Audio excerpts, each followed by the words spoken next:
நல்ல ஹெல்த்தியாகவும் டேஸ்டாகவும் soft and ஃப்ளஃபியாகவும் ஒரு உளுந்து வட்டலப்பம் செய்கிறது எப்படின்னு பார்க்கலாம்.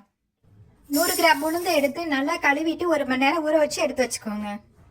இதில் 1/2 கப் தண்ணி பால் தேங்காய் பால் சேர்த்து நல்லா கிரீமியாக அரைச்சி எடுத்து வச்சுக்கோங்க. 100 கிராம் உளுந்துக்கும் 4 முட்டைக்குமா சேர்த்து மொத்தம் 200 கிராம் கருப்பட்டி தேவைப்படும்.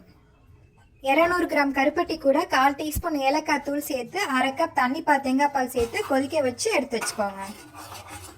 4 முட்டையை எடுத்து நல்லா பீட் பண்ணி எடுத்து வச்சுக்கோங்க.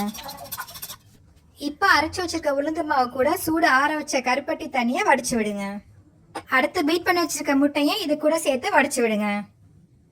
1/4 டீஸ்பூன் உப்பு சேர்த்துக்கோங்க. இப்போ உளுந்து மாவை நல்லா கலந்து விடுங்க. மாவு கருப்பட்டி முட்டையோட நல்லா கலந்ததும் 200 கிராம் திக்கான தேங்காய் பால் சேர்த்துக்கோங்க.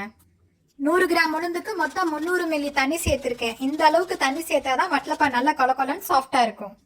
நல்லா பீட் பண்ண உளுந்து மாவை இப்போ வேக வைக்கிறதுக்கு தகுந்த மாதிரியான ஒரு பவுலுக்கு மாற்றிக்கோங்க. வாசத்துக்காக 2 டேபிள் ஸ்பூன் நெய் சேர்த்து நல்லா கலந்து விட்டு கொஞ்சம் முந்திரி பருப்பை தூவி கலந்து விடுங்க.